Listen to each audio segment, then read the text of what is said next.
Hello, and welcome to a Mouthful review of Kirby and the Forgotten Land. This particular video game has been nothing more than a far-off dream for many a Kirby enjoyer for many a decade. And by many a decade, I do mean at least 2 decades. It seems to be a design philosophy at Nintendo during the Switch era to deliver on many long-awaited series evolutions, delivering us new innovation in the form of The Legend of Zelda Breath of the Wild, Super Mario Odyssey, and 1-2 Switch.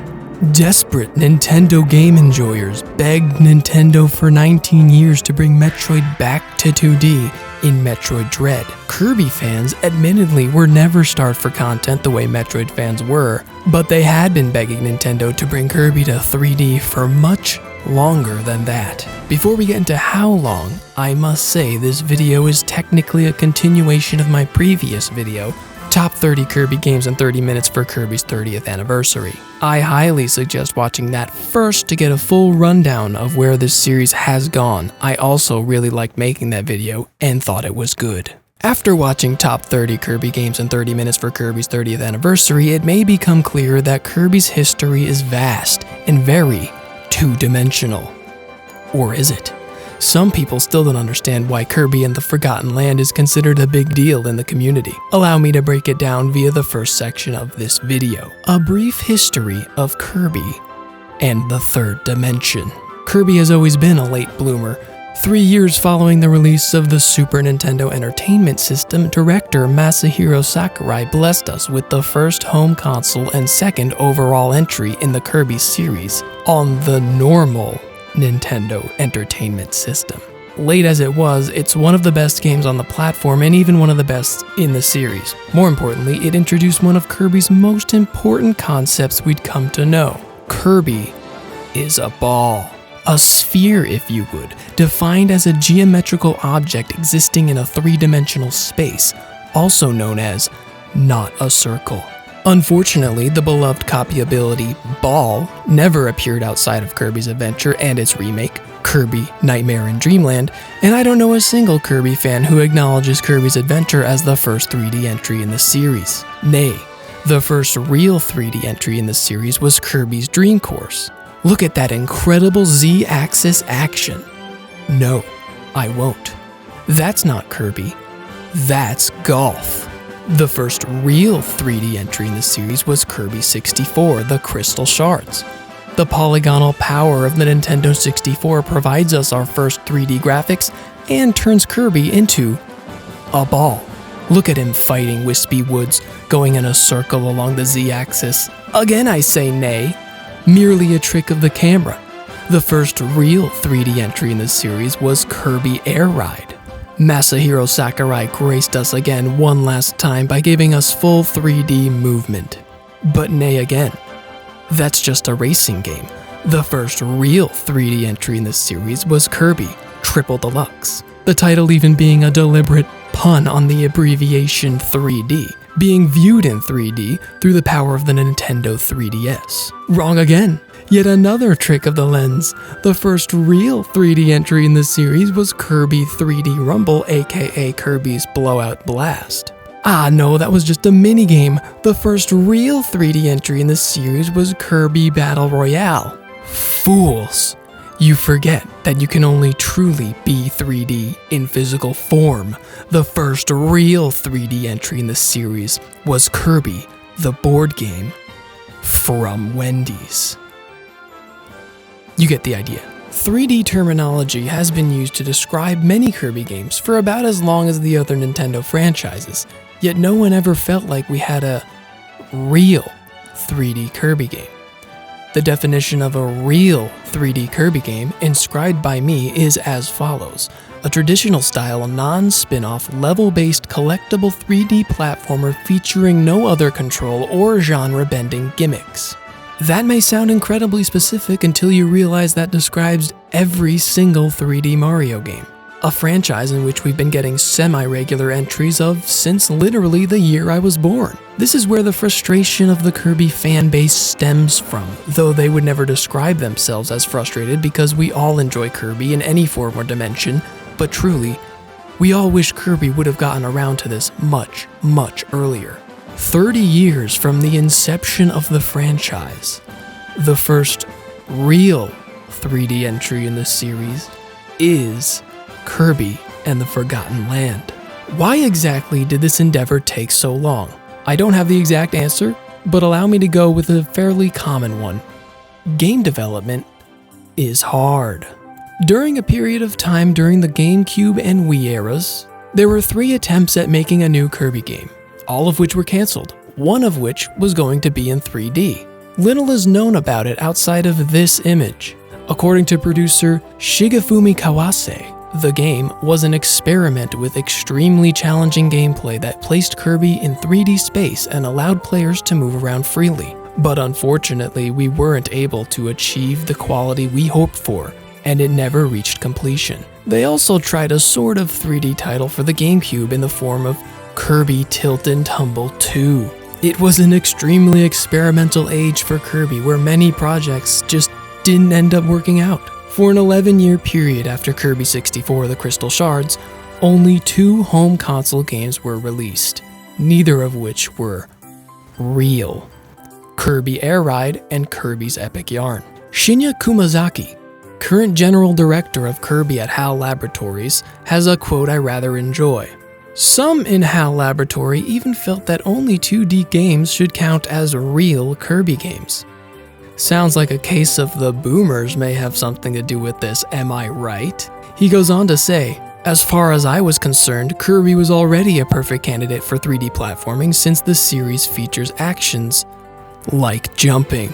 Shinya Kumazaki seems to have made it a personal mission to bring this series to 3D since his start at the position of general director during the development of Kirby Planet Robobot. This game of course featured the sub-game Kirby 3D Rumble, which in hindsight was one big experiment working with the now multi-directional inhale mechanic.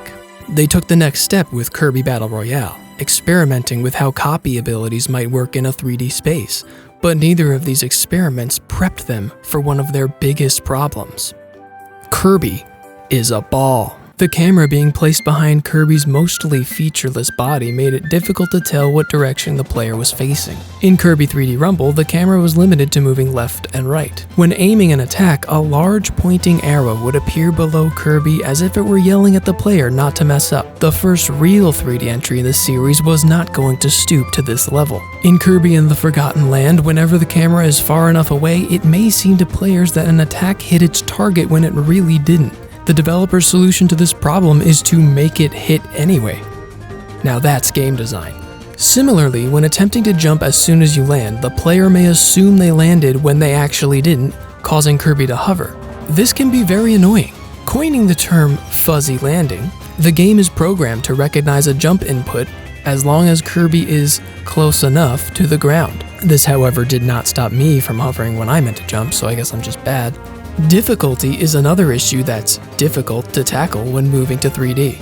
The amount of extra space the player now has to avoid enemies is so much larger that the only real way to balance it out is to fill that space with even more enemies, which the developers did not do.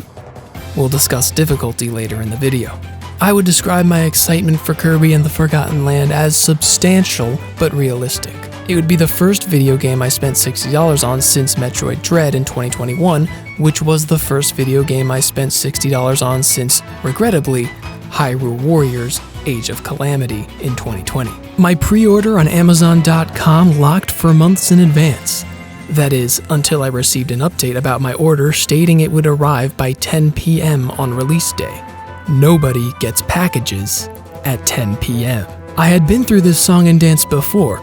Seeing through the lies of the Bezosian Empire, I did what any self-respecting consumer would do. I went to support my local mom-and-pop shop. They already seemed to show more respect for this celebratory day, covering their posts in Kirby decor. I had recently learned that they were called ball arts. I purchased the game as well as a box of Big Cheez-Its, among other groceries. After a day of work, I was finally able to play.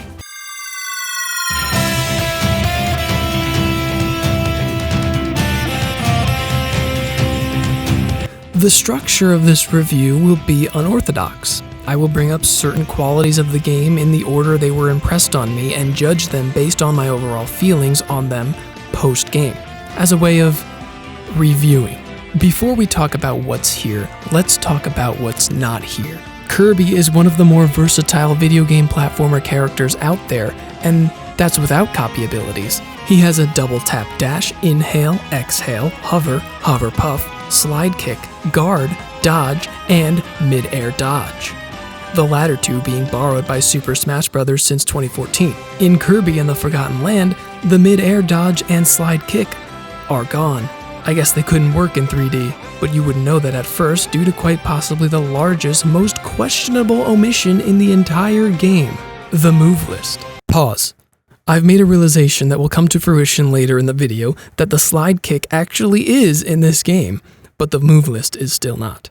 We'll get to that later. I can hear retorts of those unfamiliar already. Move list? Haha, what is this? Super Street Fighter 2 Turbo HD Remix? No, this is a Kirby game. Ever since 1996, nearly every real entry in this series has offered a move list within the pause menu, as well as a blurb of prominent lore-filled flavor text to go along with every boss fight, also omitted. I've always found this not only useful, but also one of the many tiny details that fills Kirby games with their trademark charm. Surely the other Kirby fans are with me on this one. Where is the move list? Hal? Where is the flavor text? Hal? My denial is shown prominently in my early captured game footage in which I paused the game upon obtaining a new copy ability every time. It took a while to break this habit. Considering every single copy ability has been reworked for the 3D environment, one would think it to be more necessary than ever to include a move list, but I digress. We'll talk about copy abilities extensively later in the video. Kirby's dodge ability is at its absolute best here. Look at the ground you can cover with this move. I found myself dodging around places just to look cool. Dodging into doors, dodging over small gaps. I just think it's neat. Double tap dash is no longer around as Kirby now moves at one speed only. It's fairly fast and it feels good. After all, when a game requires me to hold a button to run, I am iron gripping that run button for the entirety of the playthrough anyway, so they're really just saving me a thumb imprint here. Perhaps Kirby's most recognizable ability, aside from inhaling, is his hover, famously allowing the player to literally fly whenever they want.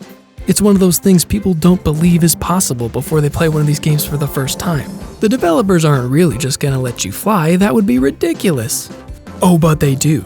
Except this game. It's another ability lost to the nature of 3D level design.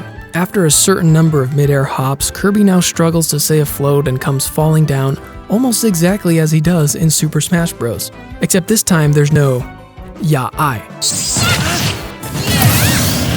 I realize that keeping the ability to fly over an entire level in this game would be unreasonable, so don't take this as a complaint. I'm just shedding light on an unfortunate consequence of this new form. What hurts the most is how Kirby can't even get very much air.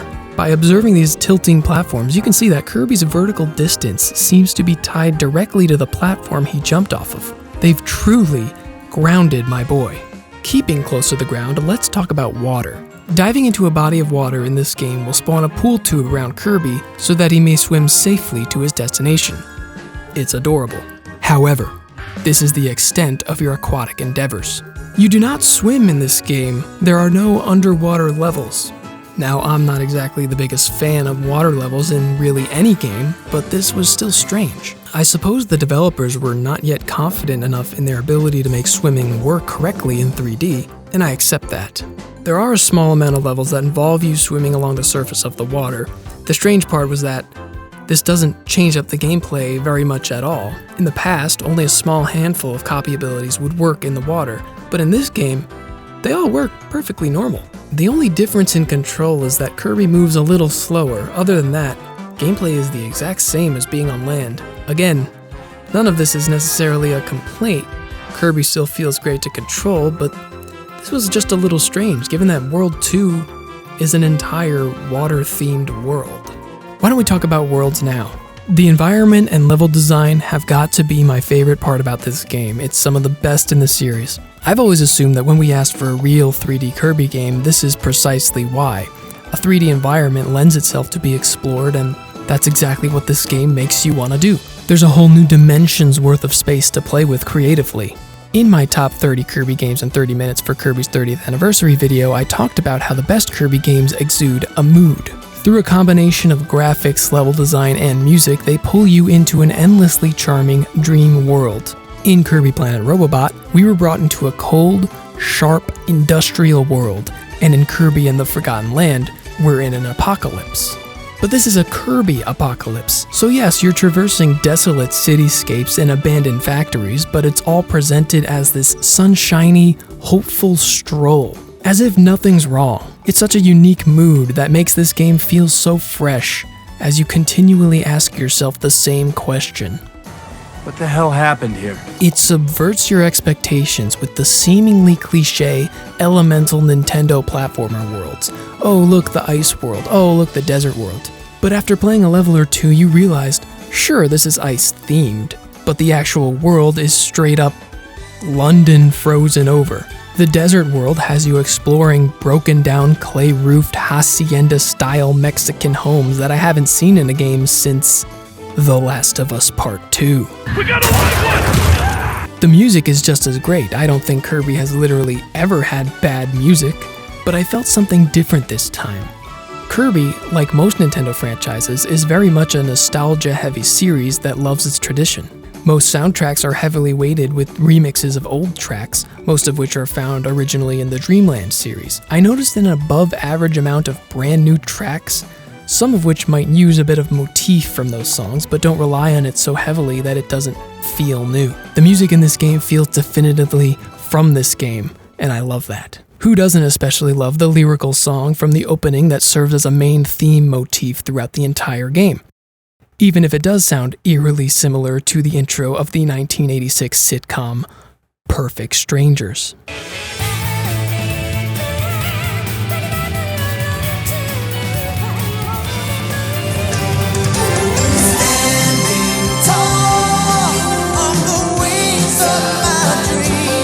Let's get back to gameplay. More specifically, let's talk about those tasty collectibles. These levels are bigger and longer than ones in previous titles, as you might expect. There are up to 5 Waddle Dees hidden in every level. Wow, that's a lot, but that's not even all. There are an additional 3 Waddle Dees you can earn through level-specific objectives.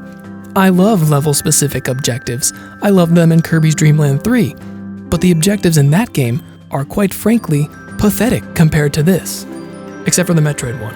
Best of all, these objectives are hidden to the player until they finish the level once, meaning each new level starts a brand new metagame in which the player looks out for anything they might need to interact with to try and beat the game at its own game.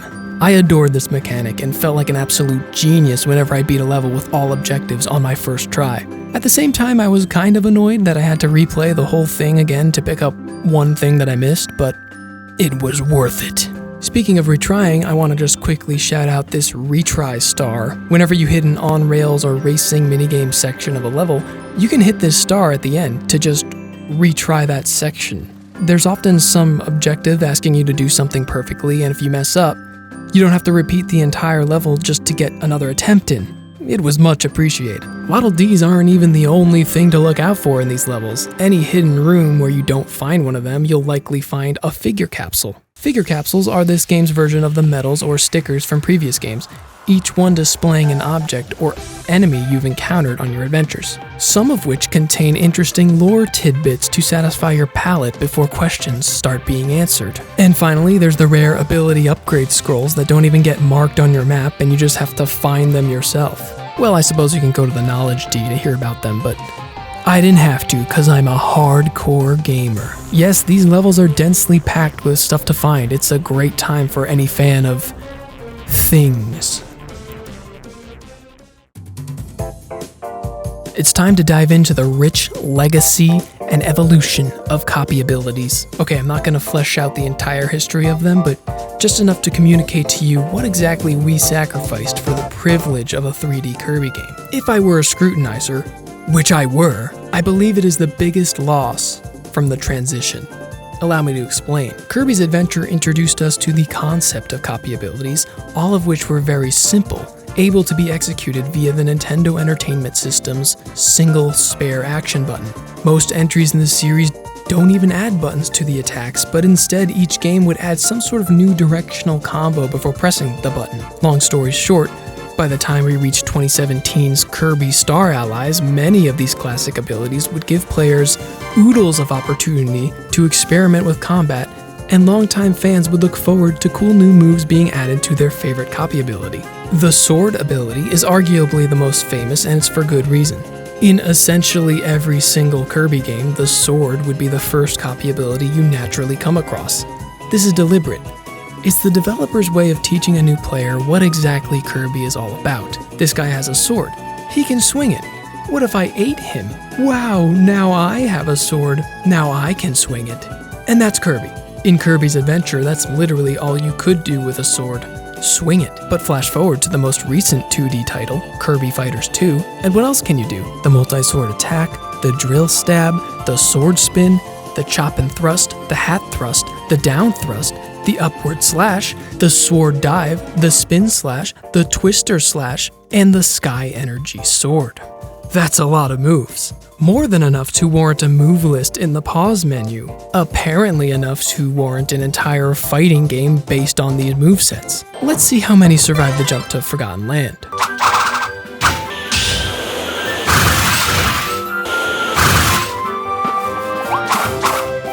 Uh-oh, that's not a lot of moves.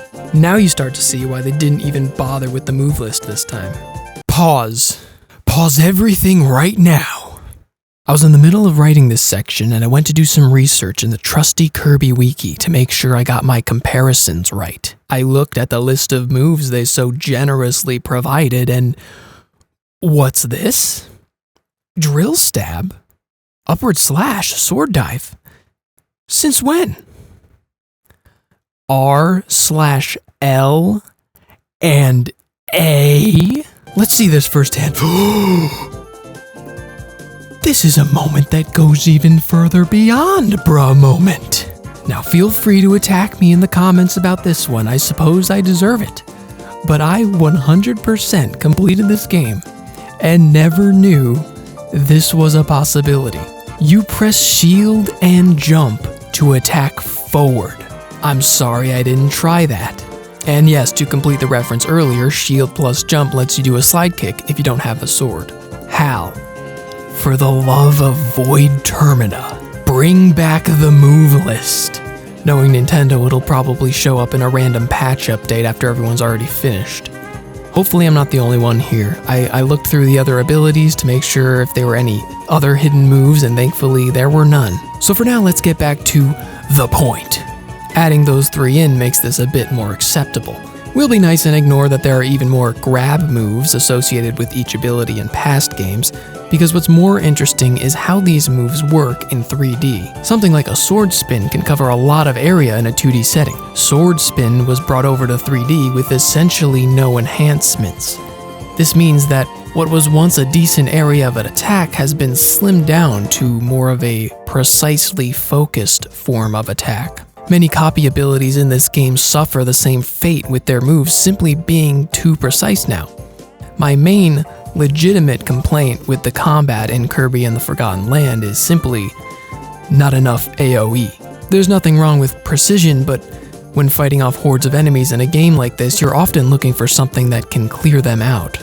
Many abilities are also vertically nerfed by not giving the player upward and downward mobility that they had in the past. The upward slash I just learned about is nice, but only works in a combo attack with the other two, as opposed to being free to use it whenever in the 2D games.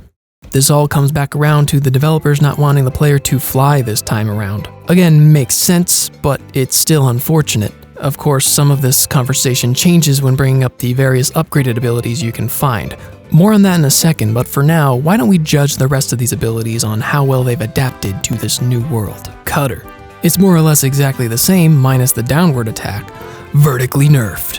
Hammer. Similar to the sword adaptation, no dash or downward attack, but they added a swing pound attack if you hold down B in the air. It was fun to do for no reason, but not sure about the actual combat use. Fire. The dash attack is kinda there, but you need to jump first to use it. I miss being able to spin into a fire wheel when I hit the ground. That was my favorite part about fire. You also used to be able to point the flame at yourself, turning into a big flame, but now that's gone too. Now you can continuously spray fire in an area, creating big fire traps for enemies to walk into. They tried doing some cool stuff here. It's pretty good, it's okay. Bomb. This is a pretty good adaptation. Bomb was always simple, but being able to immediately drop a bomb directly in front of you is not a thing anymore, and I can't come up with a good enough reason for why that's not here.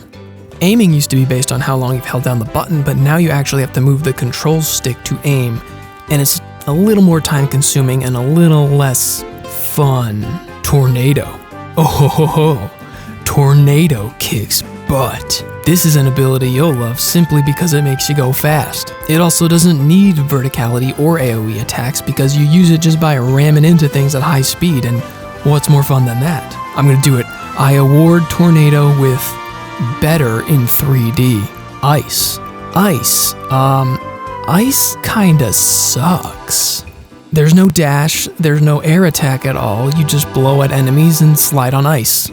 I'm gonna say pretty much straight up worse in 3D. Spike. Now Spike has never really been that great, right?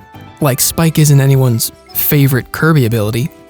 Until now. They turned Spike into Katamari. You dash around, you just grab things along the way and throw them at other things. It's simple, but so effective and loads of fun. It also gets the Better in 3D award. Now it's time for the new additions to the copy ability arsenal.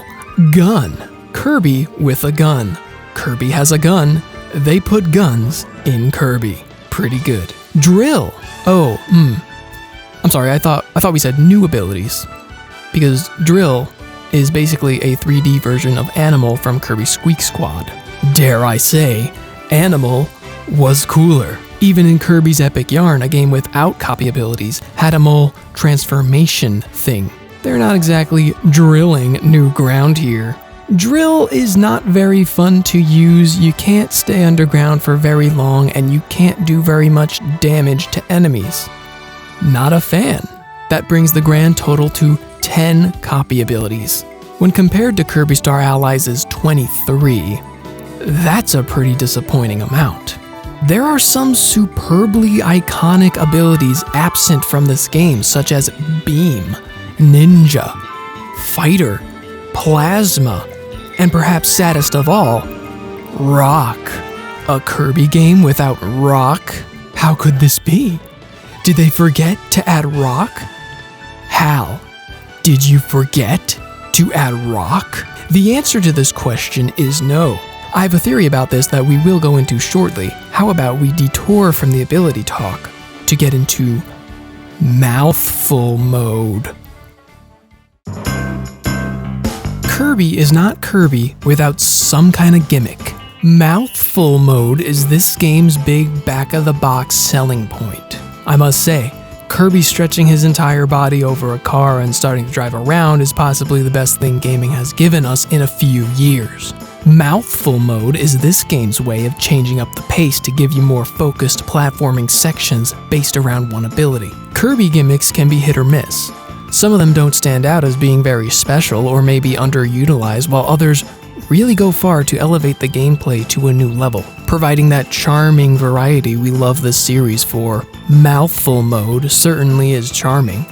However, if we're going to scrutinize, which we are, I don't think Mouthful mode provides anything we haven't already seen in previous entries.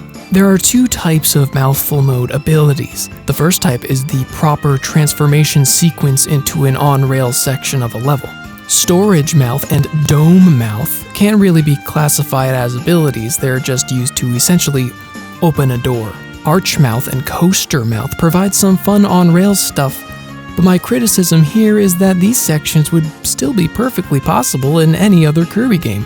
Stretching himself over these giant objects is funny, but if they wanted to put a roller coaster section in a past game, they could have just had Kirby ride a roller coaster. Multiple games have had flying and shooting sections, it's really not hard to come up with an excuse to do that. Pipe Mouth provides a short moment rolling down a hill and timing your jumps to collect things. This concept is no stranger to really any platformer. Who could forget the friend circle from Kirby Star Allies?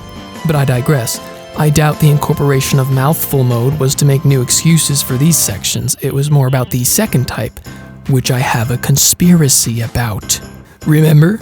Mere minutes ago when I was lamenting the loss of these classic copy abilities, let's look at Water Balloon Mouth. Spraying water, cleaning areas up, and putting out fires.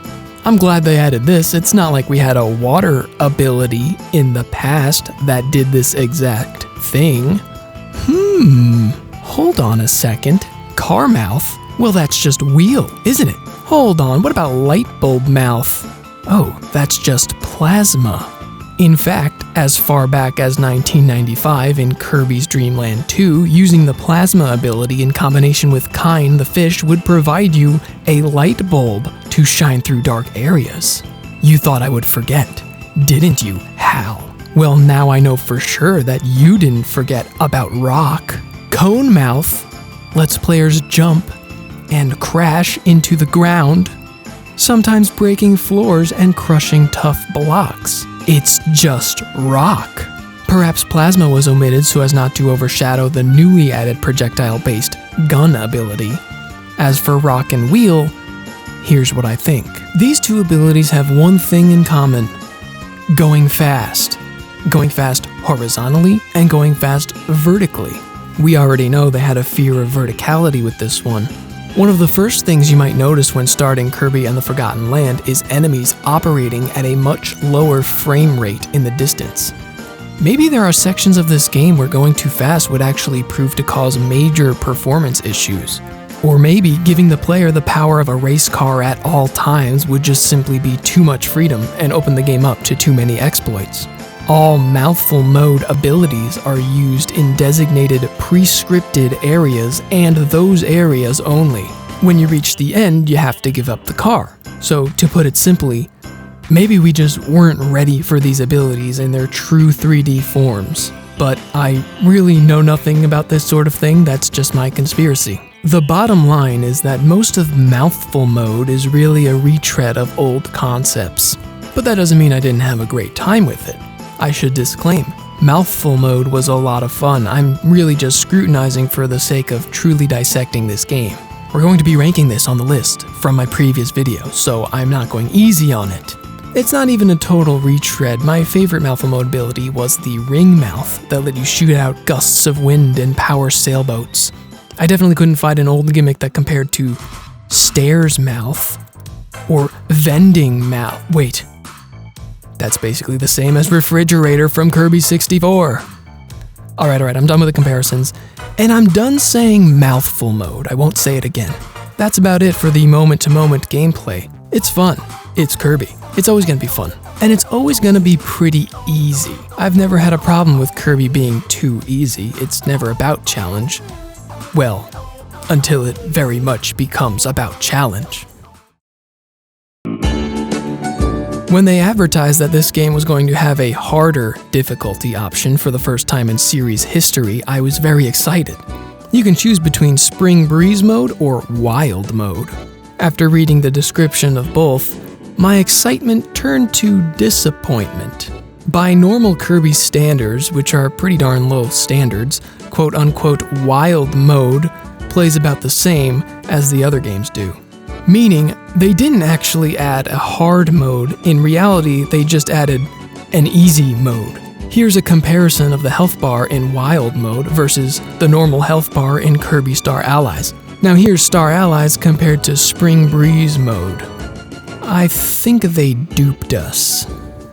I of course chose Wild mode and I never looked back. Aside from nearly doubling your health bar, Spring Breeze mode also reduces the number of enemies on stage. Wild mode additionally rewards you with extra star coins at the end of a level, so there's really no reason not to choose it. Plus, there are ways to boost your health and attack in the game anyway. It's Kirby, it's not gonna be hard. Again, I have no problem with Kirby being easy, but this to me felt like straight up false advertising. If you want to add an even easier mode for kids, that's okay. But don't tell me you're adding a hard mode and then do literally the opposite. I'd go as far to say this is one of the easier Kirby games already. In fact, in my 20 plus hours of gameplay all the way through 100% completion, I did not die a single time. Now don't take that too seriously, I did eventually utilize a health boost from the shop, which I see the irony of now, but I only lost that extra health bar a few times. The point being here, if for some reason you've held off on Kirby and were hoping for more difficulty, I don't think this is the one. Falling off a cliff or getting crushed by something in the past meant you were dead instantly, but in this game you just lose some health and poof back a few feet. As always, most of the actual challenge lies in the extra endgame content, which we're holding off on for now to avoid spoilers. Let's go into Subgames. As you collect your Waddle Dees, you'll slowly piece together a nice little town in this forgotten land. This acts as a hub to get your weapon upgrades, play minigames, shop, or whatever. Basically everything that used to be on a menu screen in past games. There's so much more charm in having to walk around and visit people rather than just pushing a button on a menu. The Waddle Dee town is wonderful and more filled with life as you progress through the story. It's also where we get to cool down and play some sub-games in between adventures. There's the Waddle Dee Bistro, Waddle Dee Fishing, and oh my goodness, it's Tilt and Tumble too! These are fairly standard Mario Party-esque minigames that you'll have a good time with, but once you finish, you probably won't go back. I was hoping for the fishing minigame to be a little bit more elaborate and let you catch different kinds, but unfortunately you're limited to blippers. Just small or big. The Tilt game will actually take a bit more of your time to get through all the levels. I must say, the final level enraged me far more than anything else in this entire game, and far more than I would like to admit. I won't elaborate further. I suppose there's one more sub-game that isn't present in the town that we should get into. Treasure Road. The overworld map allows the player to roam around and explore suspicious-looking areas, sometimes finding money, sometimes finding a Treasure Road level. These are speedrun time attack obstacle courses, each one based on a specific aspect of the game. They break the pacing well, they're pretty challenging to get the best time, and there's lots of them. Treasure Road gets a big thumbs up from me. Getting some of those target times were pretty tough. I had to beat every single one of them, of course, but was fairly disappointed to find out that you get nothing for doing that. Individually, you earn a few extra star coins, but nothing big picture. Well, it was fun to do. It's also for sure not the first Kirby game to have a little challenge mode. I guess what I'm saying is, I'll always prefer what the portable games went for when it came to sub-games. Triple Deluxe gave us a rhythm game and a fighting game. Robobot gave us a pseudo RPG and a 3D experiment game. That's the type of stuff I like. A lot of games will also give you a new mode at the end, featuring a new character in the form of Meta Nightmare or DDD Tour. Even Star Allies gave us that with Guest Star mode. I suppose it's never too late, Nintendo sure does love their post-launch updates, so maybe we'll get something like that soon. Otherwise, this game's sub-game is not the best, but still pretty good. The same thoughts apply to the new Arena mode, which is pretty much a required staple of the series at this point. Uniquely to this game, the Arena is unlocked about halfway through. You can fight a sort of beginner's cup featuring the bosses you've faced up to that point, and I don't think it's a spoiler to say that you later get a full version after beating the game, so we'll talk about that in the appropriate section. There's also a Waddle Dee here that sells drugs. For the small price of a few hundred star coins, you can double your health bar, increase your attack, and speed yourself up for a duration of time. As I stated earlier, I see the irony in complaining about difficulty while still utilizing the drug system, but remember, I wasn't complaining about difficulty.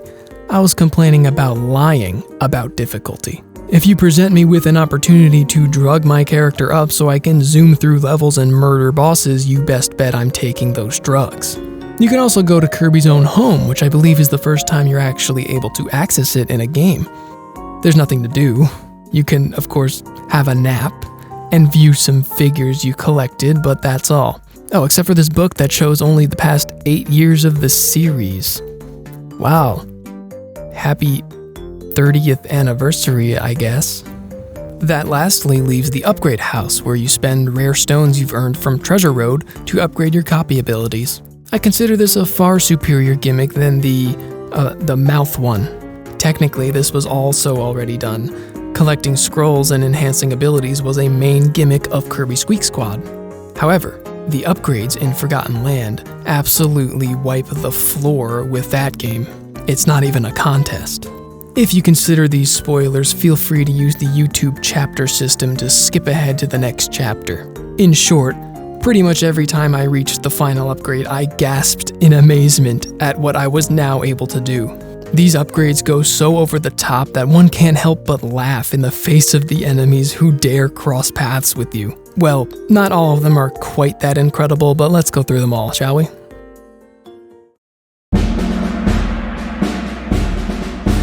Both the sword and hammer have a slow and heavy equivalent that packs an even meatier punch. But the other upgrade goes for speed, which in my opinion outclasses the heavy version. Plus, Meta Knight's sword adds back in the sword beam, and it's better than ever. Sword is S tier, hammer is A. You know what, yeah, let's do that. Let's rank them all. Let's just do a tier list. Let's just do a tier list. Hello, we're gonna do a tier list. We're gonna break this down. I feel like this was the most interesting way to talk about the copy abilities in this game. Sword is S tier, we already know. It's just the most overpowered. And we're not even talking about the final upgrade you get for sword. It's just, we'll talk about that later, but that's crazy stuff. Okay, hammer, as we said, that's A tier. It's good, it's really good, but it's just not sword. Sword just beats it. Okay, cutter. I'm a fan of cutter. Cutter doesn't evolve very much with its evolutions. It's pretty good, and then it gets a little better. And then the saw blade that bounces around, situationally, it can destroy things. It's really fun against mini bosses and stuff. I feel like they could have added just a little bit more to it in that final one, because you have the chop up and down slam attack thing that you can still do, but it's kind of the exact same as it was in the first tier of the upgrade. You're gonna be doing more damage and have more fun with these other two. It's gotta be B tier. Bomb is cool and interesting. We talked about how it's kind of weirdly adapted to 3D, but still pretty good. The upgrade is super neat, where the chain reaction of the bombs, if you chain 3 bombs in close range, they will explode multiple times and do a lot of damage. The thing with this is it's really hard to actually pull off. Like, you can get 2 pretty consistently, 3 maybe, but any more than that, like, you gotta really, if your enemy's moving at all, like, you're in trouble. So, or if it's completely standing still, you gotta make sure you throw the bomb, but not to the point where it hits it. It's gotta stop in front, and then you need to put another bomb and another bomb. Then you get your chain reaction, but like, the odds of that happening without the enemy attacking it and getting rid of it or something, it's really low. And then the final upgrade, homing bombs, they keep the chain reaction ability and they automatically go towards enemies. So it's more like you don't set up bombs, you just kind of keep throwing and throwing and throwing, and they all just sometimes combine with their chain reaction. Sometimes they just get hit with a bomb and then it's like all good, and it does damage anyway. So bomb's pretty good. I think the fundamental chain reaction thing doesn't happen enough, or it's too difficult to do, but it's still good. I'll put it B. We might change it later. I think I'm putting it B. Let's talk about drill. So we mentioned drill earlier.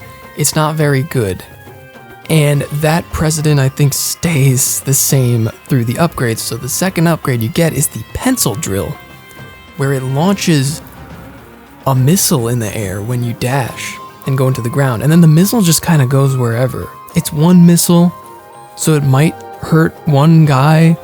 Meanwhile, you're in the ground and it's the exact same as the previous. And then the final ability upgrade, the double drill, which is the same thing, but you get like a little saw when you're in the ground, so you can actually run into enemies and actually do damage that way. But otherwise it's the same too, and running into the enemies doesn't really do anything. I mean, it doesn't do as much damage as you would hope, I guess is what I'm trying to say. Overall, the drill was a disappointment. I'm not a big fan. I think that's just straight up the low tier. That's D for me. Fire Kirby, classic. The second upgrade, where you start tossing meteors instead of blowing fire, doesn't change too much.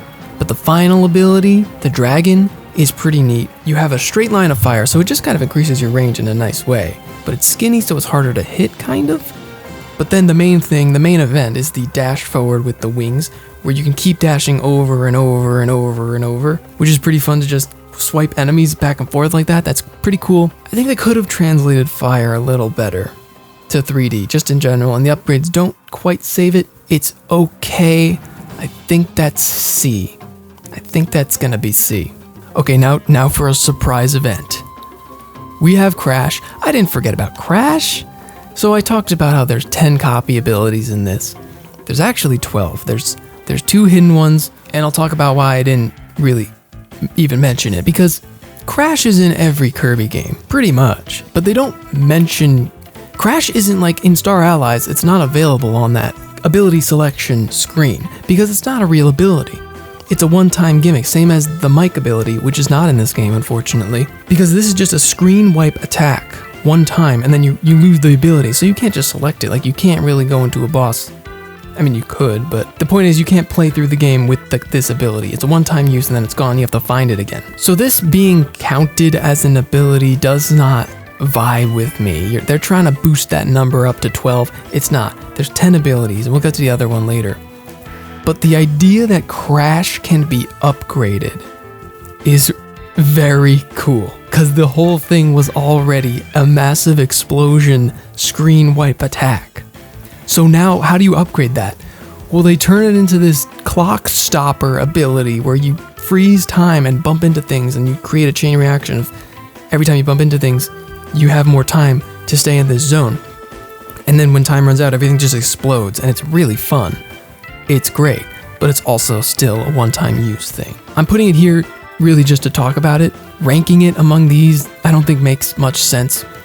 But even if I'm going into a boss and I had a choice between Drill or Crash, I'm taking Crash. I gotta be honest. The thing we didn't talk about much is that normal Kirby, like once you use Crash, you're just normal Kirby. Normal Kirby is not bad in this game. Like, you can have some fun and do some real damage as Kirby if you know what you're doing, which I really like how they boosted him. And I'd probably rather be normal Kirby than Drill. I'm sorry, I'm dumping on Drill, but dude, it's not that good. Okay, Ice. Ice was a disappointment. I talked about how there's no verticality with Ice at all. There's not really verticality with Fire, but there's some things you can kind of pull off. Ice is just a disappointment in its normal form, and I was really hoping for an upgrade to make it good. The second upgrade makes you spit icicles instead of blowing cold air, and it's really the exact same thing. Wasn't that great? And then the final upgrade, when the ice hits the ground, it turns into a snowman that you can kick into enemies, which is a fun idea, but when you don't really do that. You don't do anything with that. When you're fighting a boss, you're not just like blowing ice and then trying to hit him with snowballs. You're probably just gonna run at him and blow the ice, because that gets you that big damage chunk thing. So it's kind of a dumb thing. And when you're playing a level normally, you don't want to stop and create snowmen. It doesn't do anything. It's a waste. I think they messed up with Ice. Honestly, I'm not a fan. The only thing that's cool about Ice is you can slide around on fire and other dangerous terrain to negate it. That's cool. It's a fun mechanic for creating some platforming stuff. But otherwise, most of the time I don't want to slide. Like, you automatically default to ice skating when you're in this form, which is, it feels slower. I don't know if it is. It probably isn't, but it feels slower. And I'm always just like, man, can I just walk? Can I just run? Yeah, I'm putting Ice at D. Sorry, all the ice heads out there. All right, Kirby gun. I mean, this was the hype for me. I was like, they put guns in Kirby. Holy crap. So the first one's pretty tame. It's just like a pop, pop, pop, pop. The auto aim thing where you just press the button and don't aim. It's pretty cool. The charge up is also pretty cool. It's fun. It's it's pretty good. A second upgrade, dual wielding guns. Now that's the stuff. You can rapidly fire and you can still charge up. It's even bigger charge. Yeah. Third's interesting because it's not really just a direct upgrade, kind of, because it goes back to one gun. It's a little bit slower. It's faster than the first, but slower than the second, because it's this ray gun, and I think it does more damage. But it's all about the charge attack, which they boosted massively.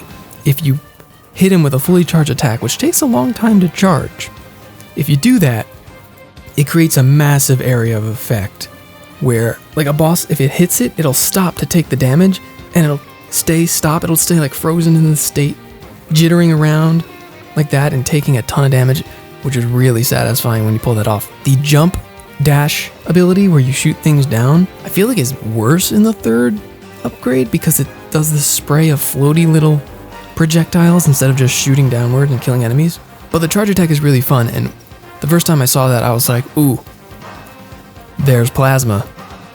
right? That the final charged attack of the 3rd upgrade Ranger is absolutely just straight up a plasma attack.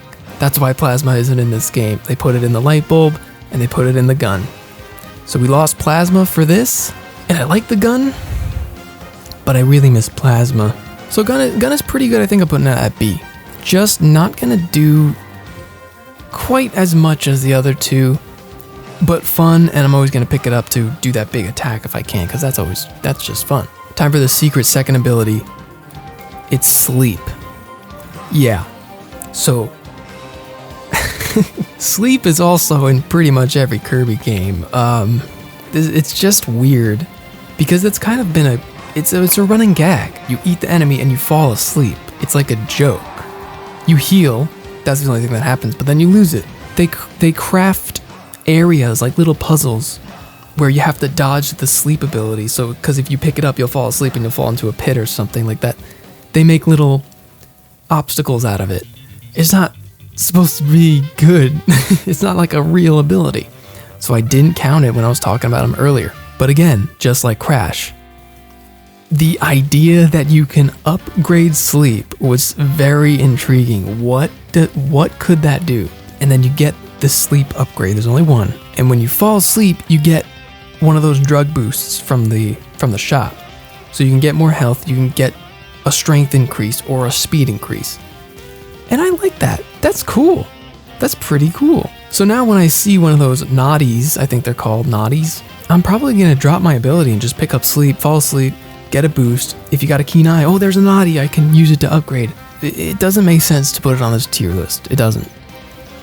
It's its own thing. I'm just going to put it at C though. Just forget about this. All right, we have Spike. Already talked about Spike, how amazing it is compared to its 2D form. It's such a glow up, it's insane. But the upgrades, the second upgrade explodes with spikes whenever you press the button, which you can absolutely spam to hell. Like the second boss, the tree, I just murdered him in like 15 seconds or something. You just go up to him and you spam the button and you're just explode. It's like an infinite explosion in one place. It's so good. But then the third upgrade lets you stay as a Spike and move. And as long as you hit enemies, you can stay as the Spike forever, and you go super fast through certain areas where there's enough enemies to cling along. It's so much fun. You know, there's two sides to a copy ability, how effective it is in battle and how much fun it is to like maneuver around with, which is why Ice is D tier because it fails on both levels. The Spike is so much fun. It's not that viable in battle still compared to the others, but I'm putting it A. Like, I love it. And now we have Tornado, the final one, Tornado. So, similarly to Spike, massive glow up. These two are the best transitions into 3D that we have in these abilities. Tornado is 100% maneuverability. It's about speed. You just go forward. It's the fastest thing you have. And that reason alone is pretty good. The second ability you get adds a little bit more. It doesn't do a whole lot, and it kind of makes you lose control a little bit because you start slipping around. But the third and final, you become a massive actual tornado, like a huge storm, black storm cloud of electricity and stuff. Like, you demolish everything in your path, but you also go fast. It's amazing. Spike and Tornado, they're fun for similar reasons, but I think Tornado just edges it out in terms of usability. It isn't maybe the most effective for a boss, but it'll do damage for sure. And it makes up for it with being the best at like everything else. If you want to speedrun a level, you get Tornado and you're flying. You're literally flying through it. It's S. Tornado is S for me. Do you disagree with this? I mean, this is a balanced list we got here. I'm very satisfied with it.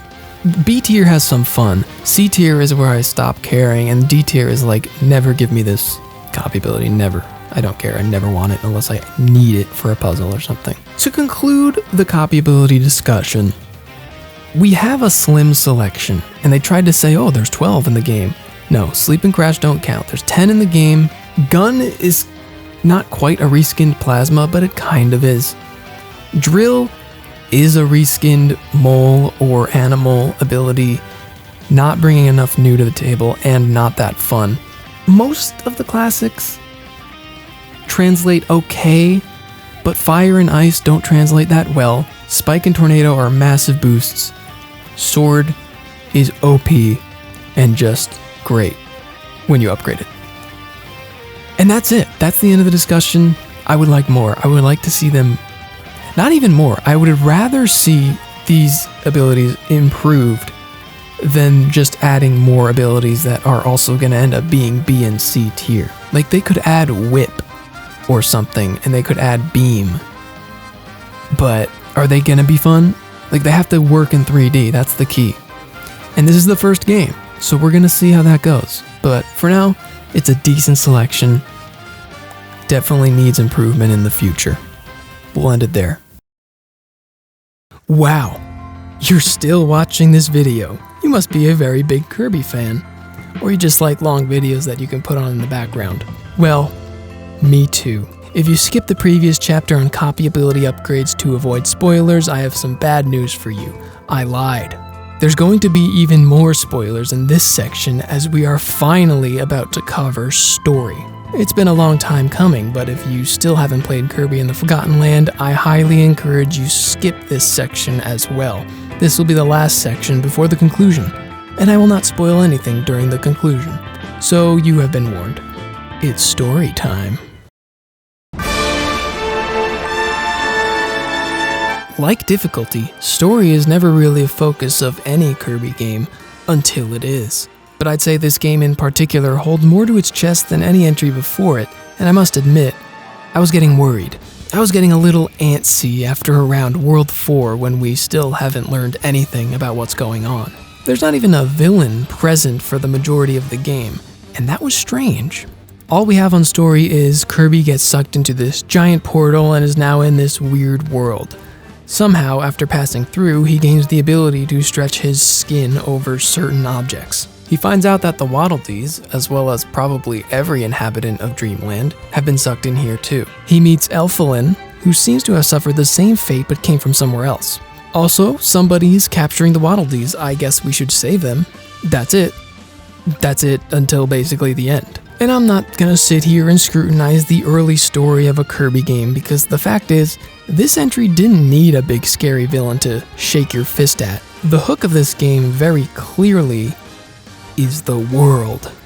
The story intrigue of this game thrives on the world building and level design. You may be waiting for a big villain to show up, but even though that doesn't happen, you're still committed to finding out what this place is. Certain collectible figures that you encounter name drop companies that used to exist in this world. You can even glean a backstory on these fluffy animal mascots of the amusement park world. Being a longtime fan, you may even get an extra hint after you get a few worlds in. It's a very commonly known Easter egg of Kirby games from at least the past decade or so, but if you've never known this, I'm about to blow your mind. By taking the first letter of each world name, you'll get a new word that often serves as a sign of things to come. Natural Plains, Everbay Coast, Wondaria Remains, Winter Horns. At this point, I made my final guess. New World.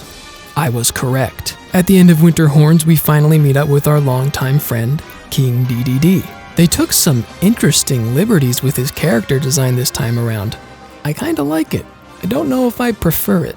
He more closely resembles his look from Kirby 64, but he's clearly not himself. Although King DDD not being himself is such a normal occurrence for this guy, one could say he's exactly being himself right now. King DDD getting possessed happens about as often as men over the age of 55 getting prostate exams according to doctor recommendation. After kidnapping your little friend Elfilin, he forces you to trek the next two worlds and the rest of the wasteland alone. After meeting up with him and rescuing your friend, DDD surprises us with an act of selflessness and lets us escape with the last of the Waddle Dees. But then, the adventure takes a very bizarre turn. Automatic language detection activated. Authentication system activated. Authenticating. Authenticating. Entry code approved. Voice acting. Presumably, this is the voice of a human person describing the events that led to the end of the world. This is exactly what we've been waiting for. It was such a surreal moment of this cutesy cartoon game all of a sudden feeling very human, unnervingly human. A prime example I can compare it to is the scene from WALL-E, when we see the human president of the United States addressing his doomed people one last time, and he puts on the mask and he walks off the podium. That was always surreal to me. This pre-recorded voiceover talks of an apocalyptic alien invasion where the human race, and I know it's not confirmed that they were humans, but come on, they were humans, eventually captured the destructive creature to study its ability to warp between worlds. Soon enough, a piece of the creature was lost, and it stopped working. Now the specimen still rests in this facility. And here we are. Oh, hello. This is Leongar, who's conveniently here to fill us in on the rest of the story. The humans harnessed the power of the alien life form and abandoned this world for a quote-unquote land of dreams, leaving behind all of the other species. For years, the beasts have been looking for a way to harness the power for themselves. Now they can, as Elfilin is the lost piece of the creature.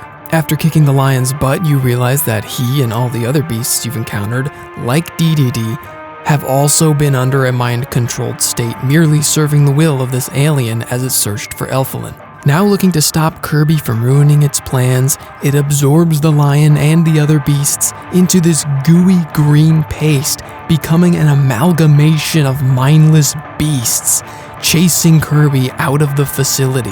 And now you fight its final form. In an attack of desperation, it opens a portal, revealing Kirby's home planet, and begins throwing pieces of it at you.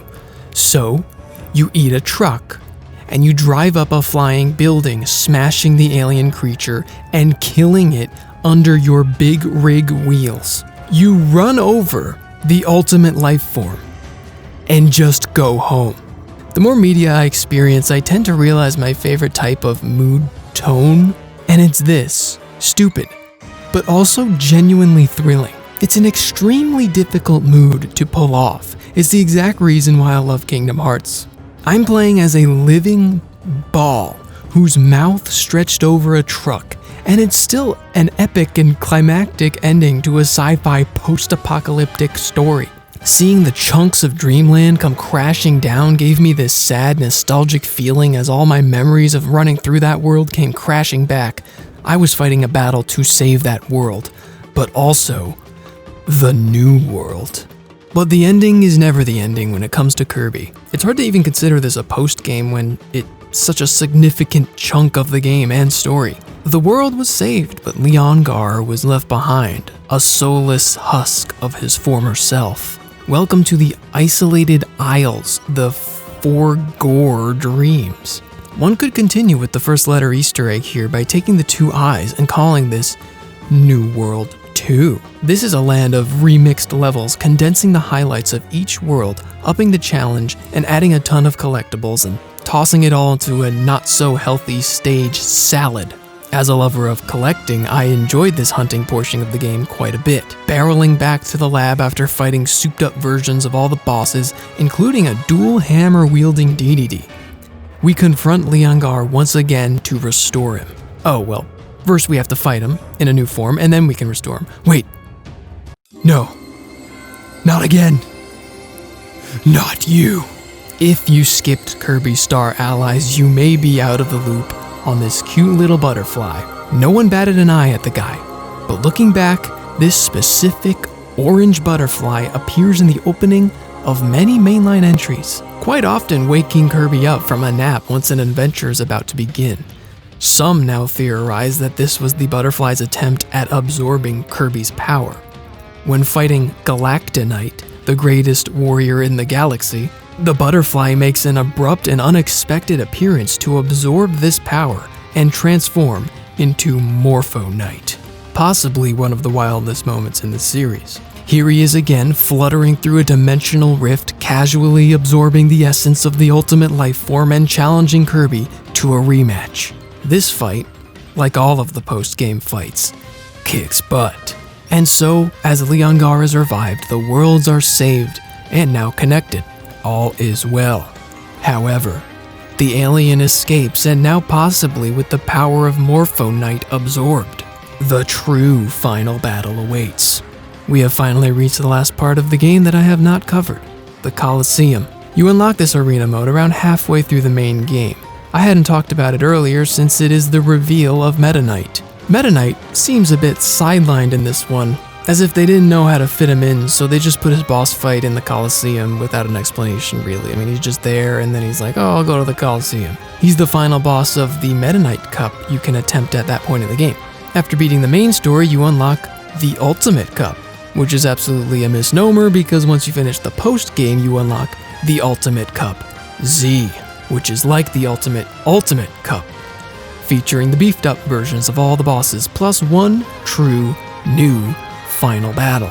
In my opinion, it's a bit of a downgrade from the system from Kirby Star Allies. There was much more freedom of difficulty, plus who doesn't love that scale with Kirby pouring more and more hot sauce on the curry until his soul literally leaves his body. The Ultimate Cup Z is the toughest challenge in the game, but as stated earlier, it's certainly not the toughest of the toughest series challenges, especially if you take advantage of what's at your disposal. And I'm not just talking about drugs. There are two final ability upgrades you receive in the post-game. DDD's dual-wielding hammers, which are pretty darn cool, but get completely overshadowed by the Sword of Morpho Knight. Morpho might be the most fun and over-the-top ability in Kirby history, being able to grow your sword and destroy basically everything in your path. It even has a life-sucking stealing ability. Beating the game also allows you to permanently boost the power of copy abilities as if they weren't crazy enough, but only if you have the money. Naturally, I dumped all of my money into Morpho Knight. In short, I wiped the floor with all of the bosses in the Ultimate Cup Z up until the end. Chaos Elphilis packs a pretty hard punch, and it's a great fight, but not as great as his surprise of a second form.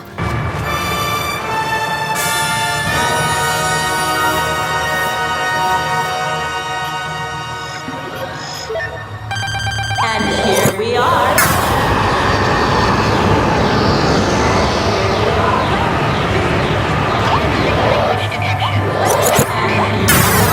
He turns into this void, empty soul thing and shoots a million lasers at you, and he teleports around. He's crazy.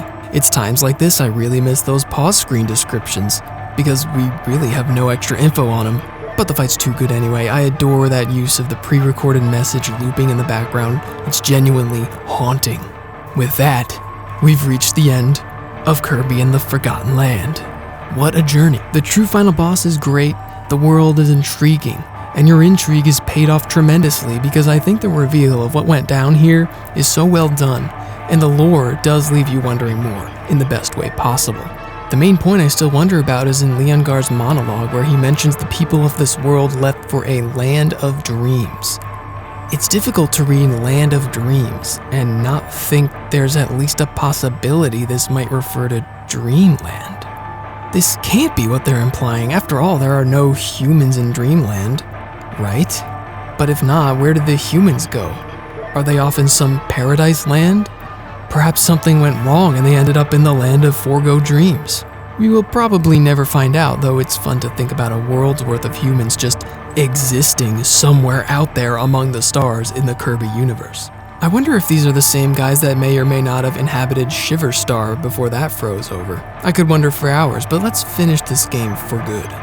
To earn 100% completion, you must rescue all 300 Waddle Dees, earning 2 shiny trophies in the town square, beat every Treasure Road stage, not requiring target time, collect all 300 pieces of Leon's soul, beat all Subgames, beat the Colosseum, evolve all copy abilities, tip the town band a bunch of money, and finally, collect all 256 figures. This is where you'll be dumping almost all of your money towards the gacha machines. I actually did, only like 100 star coins remaining. It's not so hard though. According to the Nintendo Switch's annoying and slightly inaccurate game time feature, I did this in a little over 20 hours. A perfect amount of time for a game like this, and it felt like no time at all. Let's conclude. Thank you for calling. Please check Target.com or the Target app. For hours and location information. Hi, is this Target? Yes, the Target Electronics Department. How can I help you? I don't know if this is a question for you if you're in charge of this, but you guys still have those Kirby Ballard skins out, right? What do you mean by the ball skin? I heard that those were being taken down tomorrow.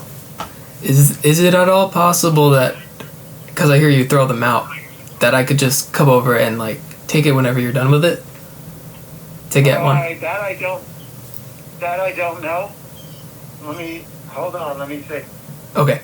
Don't worry folks, the spoilers are done and now we shall wrap this thing up in a bow. I've already set up how this final discussion will go. In my top 30 Kirby games in 30 minutes for Kirby's 30th anniversary video, I quickly mentioned the 4 pillars of Kirby. These are what I believe are the absolute best aspects of a Kirby game, and they are what appeal most to me. Why don't we run through them? Variety, the spice of life, the spice of dreams. Kirby is at his most fun when he's changing things up. This is about how many different modes, stages, gimmicks there are, but also how much the moment-to-moment gameplay stays fresh throughout the main game. I think Forgotten Land does okay in this department. The town's sub-games don't stick out as very memorable, the Coliseum is as good as ever, Treasure Road is a nice challenge mode. If Mouthful mode is the main gimmick, we already discussed how it doesn't truly bring a whole lot of new to the table, and with only 10 copy abilities, some of which I just don't like, there's not a ton of variety there either. However, there's one way this game makes up for all that, and it's the most obvious. This is the first real 3D Kirby game. The copy abilities were made less complex because the game itself is much more complex. The variety shows up in the level design, of which we have not seen in any Kirby game ever. Pillar number 2, charm. If your Kirby game fails in this department, you must have done something incredibly wrong. I don't think I need to tell you that Kirby and the Forgotten Land is the most charming Nintendo game since Kirby Star Allies. There's literally a wave button that you can press for no reason other than waving to your friends in Waddle Dee Town, and they'll wave back. I need not elaborate further. Pillar number 3, challenging collectibles. For clarification, this basically means there is a challenge in collecting everything. A Kirby game never needs to be hard, but if the endgame turns the dial up for the hardcore fans, it makes the journey feel all so rewarding. It was pretty challenging getting all the target times in each level, which was why I was a little bit upset that you weren't really rewarded for that. I already stated that I never died in this game mostly due to the overwhelming power of the upgraded abilities and drugs. But I would be lying if I said I never broke a sweat with some of those late bosses. Anyway, it's hardly a problem that the player is overpowered if they're having lots of fun being overpowered, which leads me to pillar number 4. Fun unlockables. After going through the challenges, are you rewarded with fun stuff? Yes, you are. This pretty much applies to all of the ability upgrades that you get regularly throughout the game. Building Waddle Dee Town is fun, even figuring out the level missions to unlock Waddle Dees is fun by itself. The gacha figures are fun with a small additional thing to look out for, but maybe not so fun just grinding all of your money away to complete the collection at the end. The game does pretty well in all 4 of these pillars, but in true Kirby fashion, allow me to add a secret bonus pillar. Interesting lore. No spoilers, but a Kirby game definitely gets bonus points for developing the Kirby universe further, especially when there are obscure callbacks for longtime fans. If you watched that section, you already know my thoughts. I quite liked the story of this game, even though it was heavily weighted towards the end. Overall, we have another great Kirby game on our hands. The nature of it being 3D definitely took some stuff away, but it added what the series has needed for a very long time. A new look and a new feel. That goes a long way. In my last video, I described Kirby's return to Dreamland as the new Super Mario Bros. Of Kirby. To extend that comparison, I think we can comfortably call Kirby and the Forgotten Land the Super Mario 3D World of Kirby games. All can agree that Super Mario 3D World is a great game, but at the same time, it is forever defined as not quite being a real 3D Mario game. I don't want to downplay the advancements that Forgotten Land has brought us, but I can't help but feel like this is only the beginning. The future of Kirby is looking brighter than ever. I've already seen loads of new players who never really cared much about Kirby jump into this installment because it just looked too fun. It's already one of the best-selling Kirby games ever. Kumazaki has made a statement about how this doesn't mean Kirby will only be 3D from now on, but it would be pretty weird if we just got another 2D platformer after all this. They have all these new assets now, why wouldn't they do something like this again? They can spend all that saved time on adding bigger and better things to this game. They could essentially make what Robobot was to Triple Deluxe. That's what makes me excited. And in the far future, now we can start looking forward to the Super Mario Odyssey of Kirby games. But I'm obviously getting way too ahead of myself. Why don't we talk about the near future? In the era of the Switch, Nintendo has set a precedent for an obsession with post-game content. It's the one thing we can almost guarantee from them. Whether it's Breath of the Wild, Luigi's Mansion 3, it took 5 years, but even Mario Kart 8 Deluxe. Or, more relevantly, Kirby Star Allies. Kirby Star Allies had 3 waves of free updates, most of which were based around adding in additional playable characters and celebration pictures. The game being such a celebration lent itself more towards regular updates like these, but the final update added what was basically a new post-game, plus one final, true, ultimate, for real arena mode. I don't see any complaints about Forgotten Land lacking content, but it would still be strange if nothing was added down the line. Even smaller games like Metroid Dread have gotten some kind of extra mode. I would be pretty hyped if we got a one-hit death mode in a Kirby game because that feels like it may just be possible enough to try.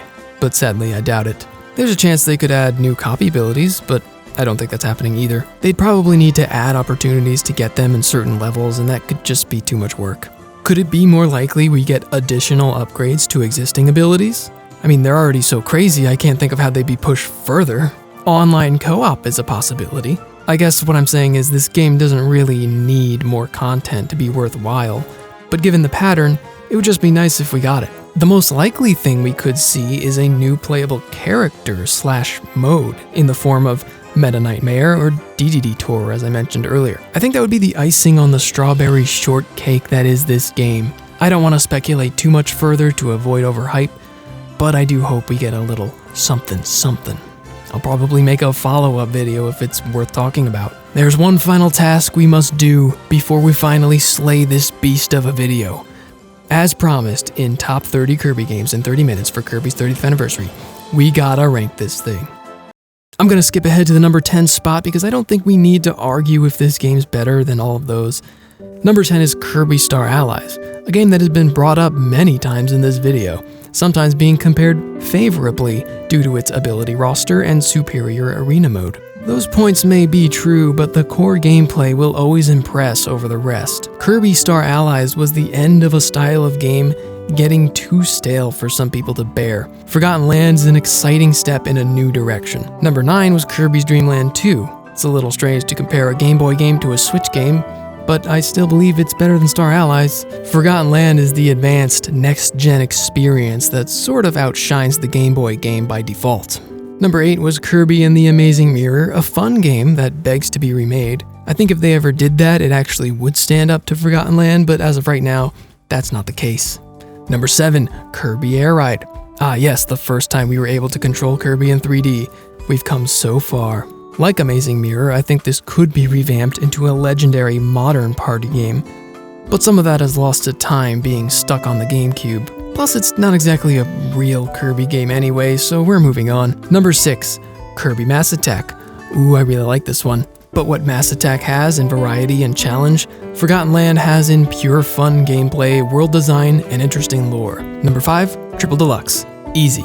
Forgotten Land is basically what Triple Deluxe was when it came out, except better by default because of 3D. Boom. Number 4, Kirby's Adventure. Now we're thoroughly in the zone of how much you value the volume of content in your game. Some might say Kirby's Adventure is more charming, but Forgotten Land is much fuller of an experience. I'm putting it above for the same reason I put the rest above. There's just more, and it's all good. And with that sentiment, I believe Forgotten Land goes above number 3, Kirby's Dream Land 3 as well. Wow, we're getting close now. Number 2 is Kirby Planet Robobot. No, I can't do it. Can't do it. You see, Kirby Planet Robobot is peak 2D Kirby. It hits all 4 of those, nay, all 5 of those pillars I mentioned earlier, and there's no ifs, ands, or buts.